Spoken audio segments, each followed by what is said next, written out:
Today on Weekend Business Report, the future of solar energy, perfecting microgrid technology, and clean and green trash collection in Memphis. But first, how a major health provider and a nonprofit are working together to beat hunger and poverty in Atlanta. Welcome to Weekend Business Report. I'm Ileana Bravo. For millions of families, paying the rent or putting food on the table have become major concerns. We're talking about America's working poor, who work hard and still struggle to survive.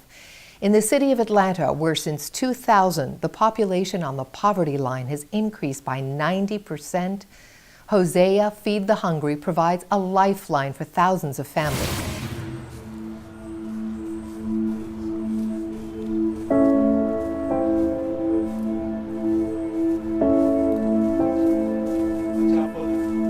Doing this for ever since I can remember. I came on staff 5 years ago and started coming out to these places like these wooded areas and finding shanty houses.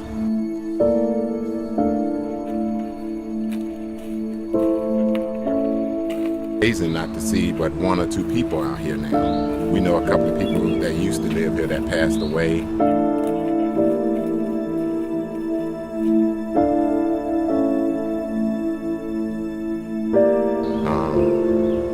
Very few people, and I'm like, so now Hosea have to go find where the people at, new outreaches so we can help them, So it's amazing. It's amazing. I tell you what I really want, but nobody seems to have a room in a three-bedroom hotel downtown, where I have a way to keep myself and take care of myself. Comfortable according to the rent.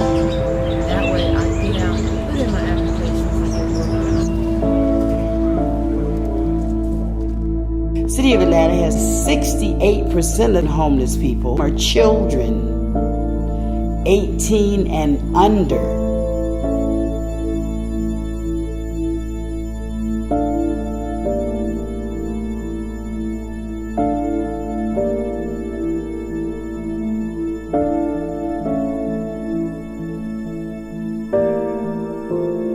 Not everybody that comes to eat at Hosea Feed the Hungry is homeless. There are people who really just can't afford a turkey dinner or a ham sandwich, and people who have jobs, but jobs at below the minimum wage and with expenses that are running through the roof, and that they're just not able to make ends meet. A vast majority of our constituents are really the working poor, people working and living one paycheck to paycheck. And if they get sick or lose a job or have an illness in their family, taking care of a mother or a father, and they miss work, they don't get paid. And suddenly they're homeless because they missed a rent payment. When we moved here, I was working for a major corporation and was able to transfer my job. So we were doing okay when we first got here. Everything was fine. Then, seems like the wheels fell off. The economy changed. Things changed. Our life changed. And at that point, we started struggling. With the economy being what it is, and I hate to think that it's an age factor, but it's hard for me now to find work. And I've been looking, but it's just difficult. Well, my sister was sick first.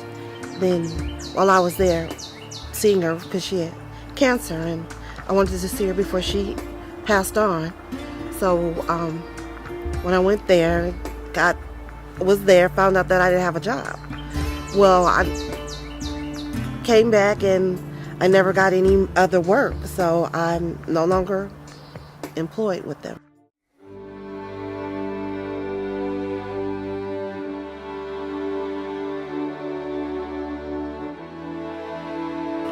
Once we got there at the facility, I thought it was just going to be a box of groceries and be on your way. But there was someone there to talk with us First there was a lady there who was inspirational in her testimony, who was a volunteer, who told us about her situation. And it gave me hope.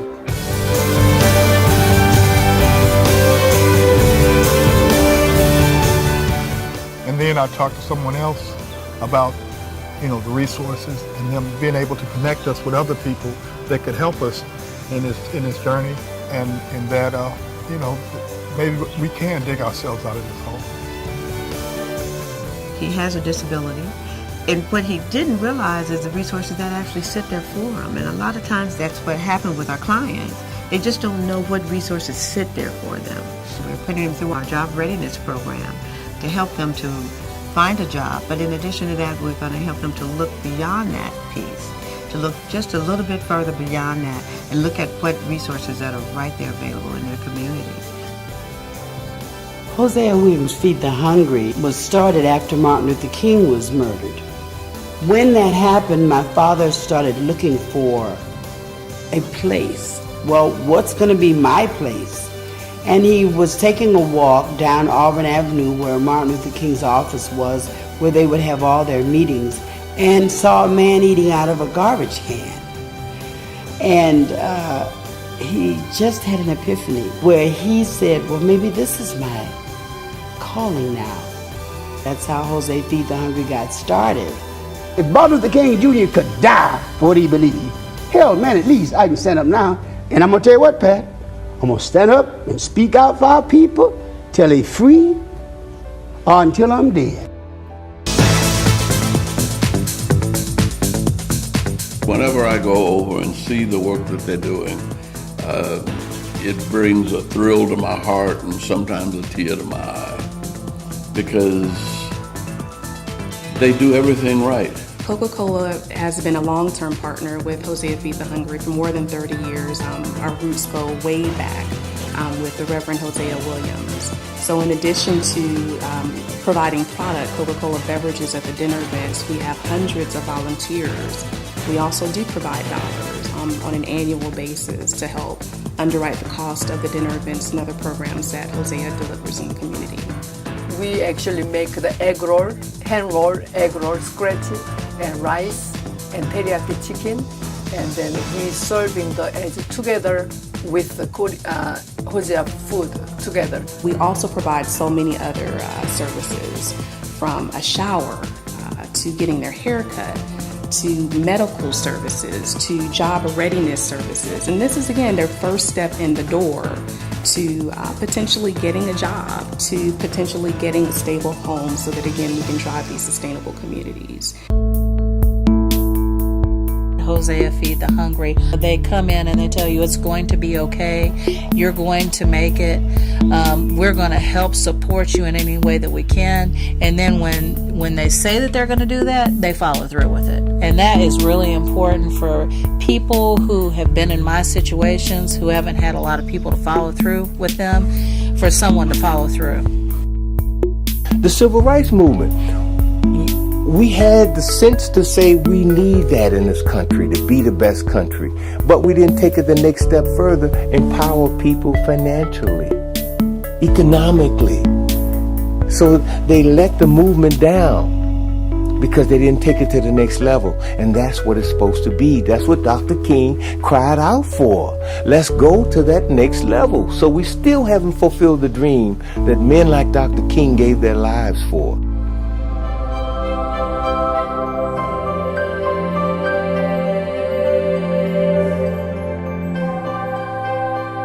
We are proud to be the supporter of the Martin Luther King Memorial in Washington, D.C. We thought it was important for us to support that initiative because Martin Luther King stood for equality for all. Aetna is a strong believer in equality of health care for all.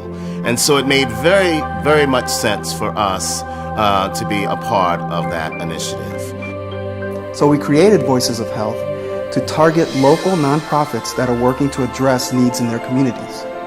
And these needs all center around closing the racial and ethnic equality healthcare gap. Then we asked America to vote.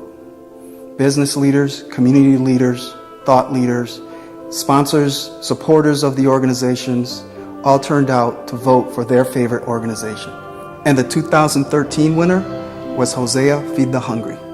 I really think that this is right in line with what Dr. King would call creating the beloved community. And that's what he called it. And that Aetna is creating that beloved community. Aetna is one of the companies. I visited their board when Arthur Ashe was a member of the board. And this was back in the 70s.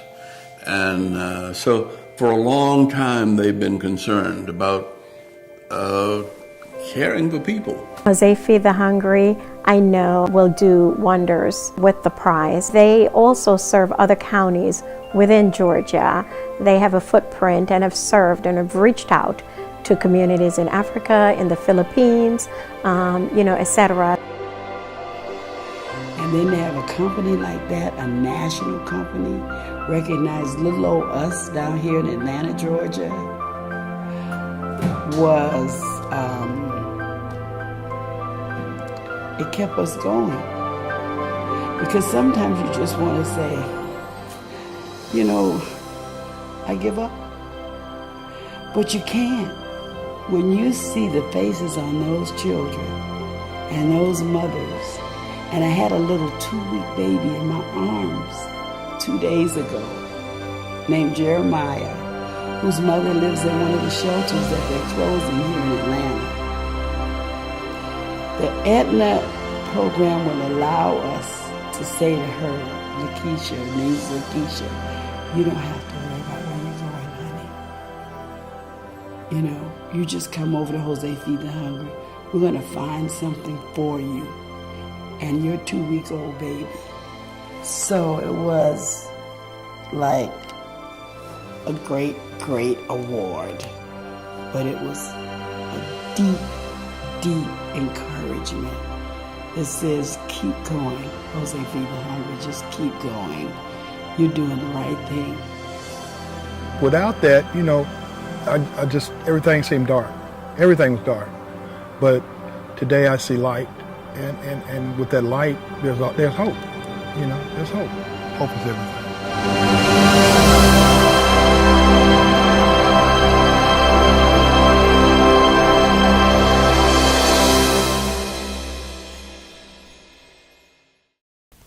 Keeping our neighborhoods clean can be a double-edged sword, especially when it comes to solid waste.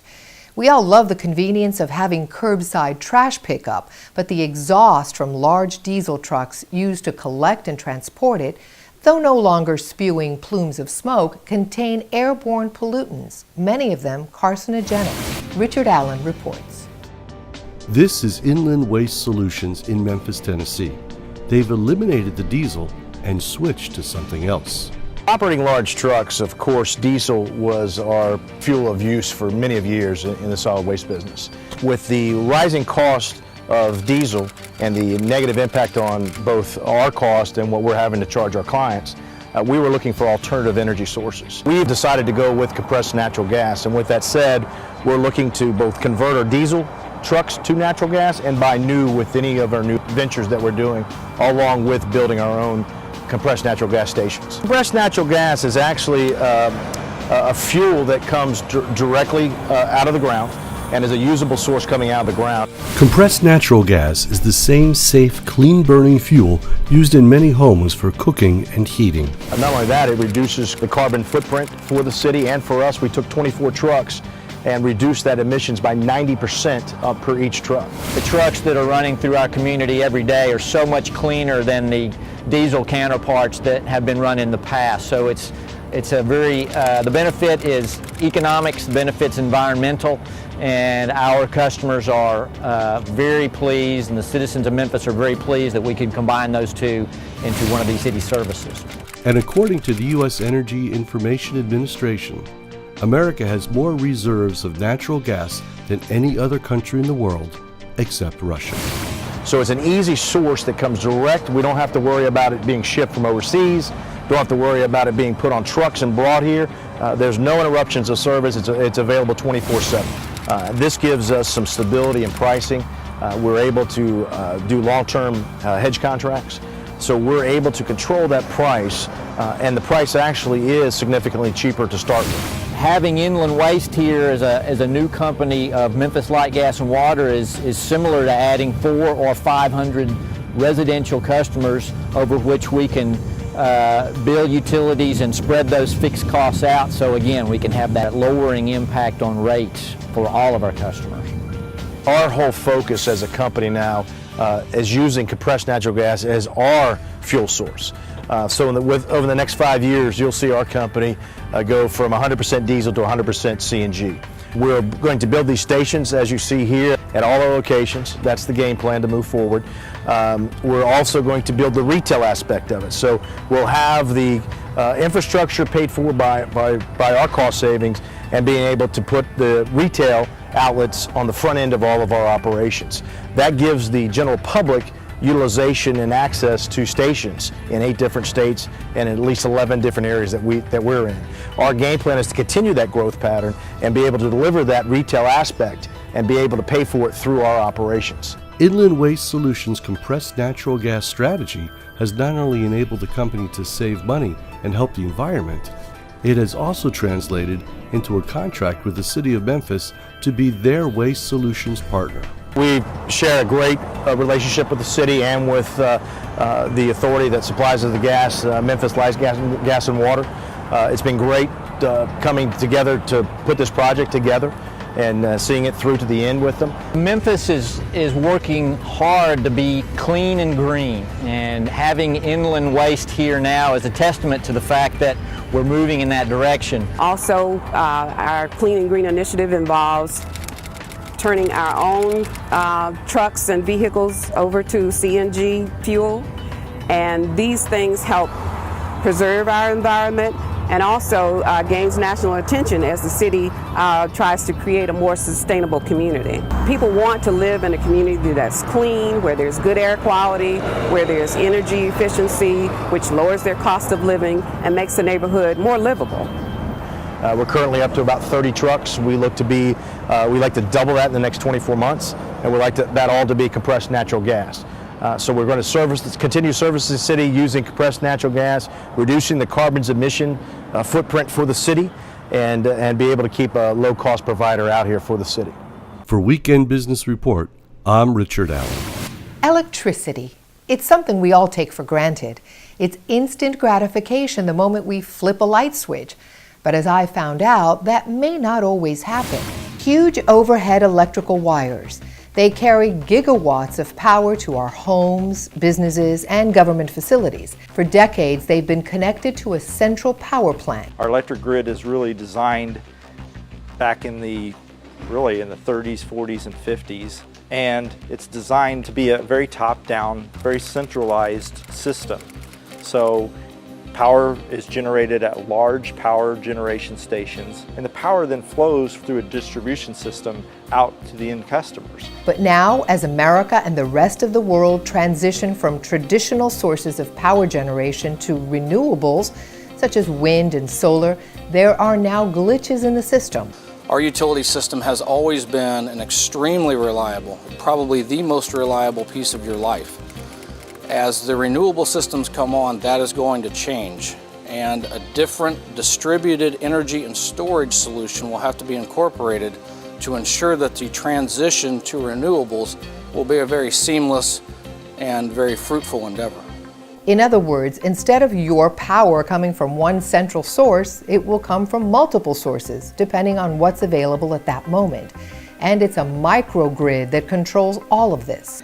Microgrids are a solution to an aging electrical grid. The grid can go out, and our lives are so dependent on having power available. So microgrids help solve that problem, either by generating your power right where you need it, or by supplementing the grid around you to make it more sustainable and more reliable and secure, so you don't have to worry about energy ever going away.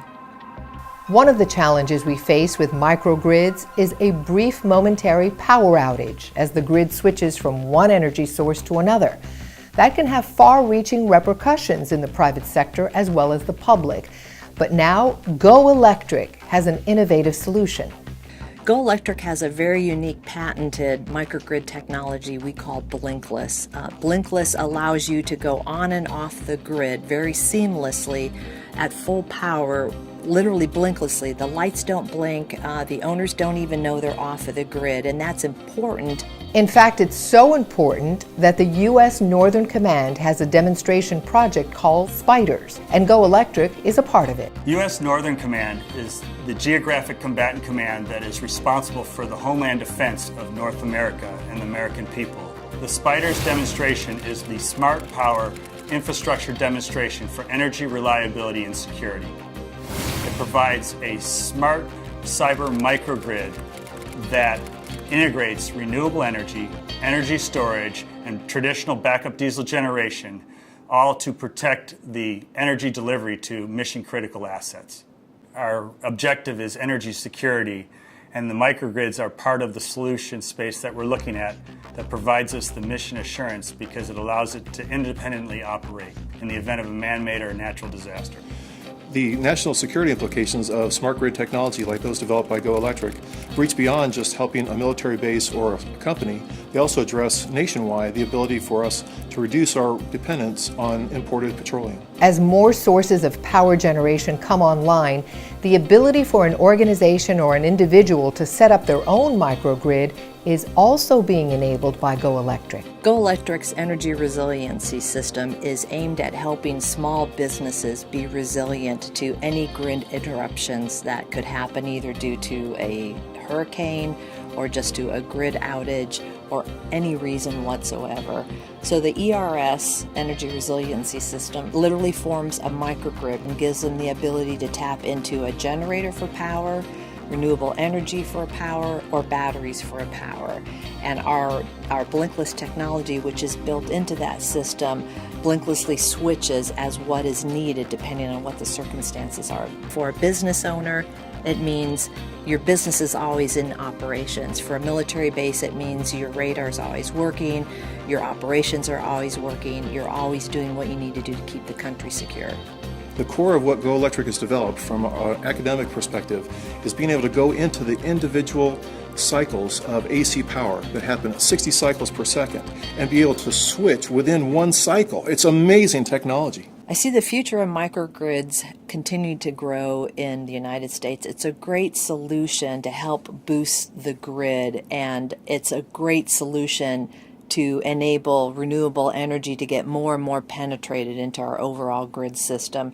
That's 21st century technology in action. New technology is making next generation solar panels not only more efficient, it's enabling much greater return on investment, as we see in this report from Richard Allen. Look familiar? A typical array of solar panels tilted heavenward in search of the sun. But now cutting-edge thin film technology is making old unsightly panels a thing of the past. When we talk about performance of a solar panel and a solar system, we're really referencing the return on investment for anyone or for a company or for a homeowner who's purchasing that solar. This is Charles Pimentel. He's the Chief Operating Officer and Senior Vice President for Solar Frontier Americas.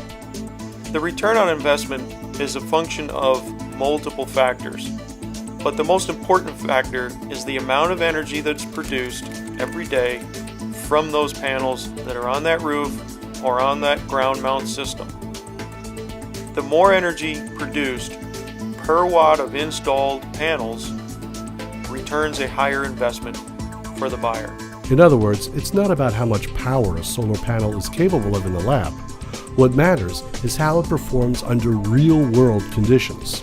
On a traditional silicon module, you get partial shading on a module and it stops producing power. Not only does it stop producing power for that individual module, but the whole string of modules that's connected to it. But next-generation solar panels using thin film technology is changing that. They were pioneered in Japan by Solar Frontier and are now being installed here in America. What we like at Cooler Solar about the Solar Frontier module is if you have partial shading on the module, it still makes power. It's still producing energy. It's not taken out of business. It's making the power for the customer, and that's important, and we really like that. thin film would suggest, it's actually a very thin nanotechnology that is used to generate the electricity, as opposed to much thicker, much more brittle crystalline technology. One of the key advantages of thin film is that it can operate at a much lower angle, which allows us to put more solar on the same rooftop. It's a very good looking module, which is important with some of our applications that have a lot of visibility and can be seen by the neighbors. The Solar Frontier modules are a little smaller in physical size, which makes it easier for one person to handle and install it. While low profile and easy installation are important, it's performance that counts. Where the Solar Frontier module really shines is in low light conditions like we have today, and also in conditions where it's high heat. So out in the desert, we get much better performance with the Solar Frontier module than we do with the typical silicon module. What we tend to see on average is anywhere between 8 to 12% additional energy production per module or per kilowatt of power plant when compared to a standard silicon module. And that's really important because our customers not only want to self-produce their own energy and control their energy costs and reduce their energy costs, but they want to do it in an environmentally positive way and in a green way. That extra 8 to 12% of additional energy is more money in our customers' pockets, and when you have a limited roof size, every extra kilowatt hour matters, and it's important to the customer. So that's a big value that we see in using the Solar Frontier module over a standard everyday silicon panel. Not only is the energy sustainable, but everything from the manufacturing process right to the packaging is designed for minimal environmental impact. Solar has become a very key part of this mix, this energy mix, and it's going to continue to become even a larger part of the energy mix going forward. For Weekend Business Report, I'm Richard Allen reporting. Thanks for joining us on Weekend Business Report. Until next time, I'm Ileana Bravo.